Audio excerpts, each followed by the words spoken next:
City update ન્યૂઝમાં આપનું સ્વાગત છે।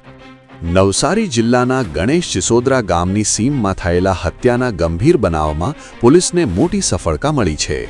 માત્ર ગણતરીના કલાકોમાં જ નવસારી લોકલ ક્રાઇમ બ્રાન્ચે હત્યાના 6 આરોપીઓને ઝડપી પાડી કાયદાની જાળમાં લીધા છે। પ્રાપ્ત માહિતી અનુસાર પૈસાની હાર-જીતને લઈને થયેલા ઝઘડામાં આરોપીઓએ મળીને મૃતક પર ઢીકા મુક્કા બેલ્ટ અને દોરડાથી ગંભીર માર માર્યો હતો, જેના કારણે ગંભીર ઈજાઓ થતાં મોત નીપજ્યું હતું। આ ઘટનાને પગલે નવસારી રૂરલ પોલીસ સ્ટેશનમાં ભારતીય ન્યાય સંહિતા હેઠળ ગુનો નોંધાયો હતો। ઘટનાની ગંભીરતાને ધ્યાનમાં રાખી ઉચ્ચ અધિકારીઓના માર્ગદર્શન હેઠળ નવસારી લોકલ ક્રાઇમ બ્રાન્ચે ઝડપી કાર્યવાહી કરી તમામ 6 આરોપીઓને ગણતરીના કલાકોમાં ઝડપી પાડ્યા છે। હાલ પોલીસે આરોપીઓ સામે વધુ તપાસ હાથ ધરી છે।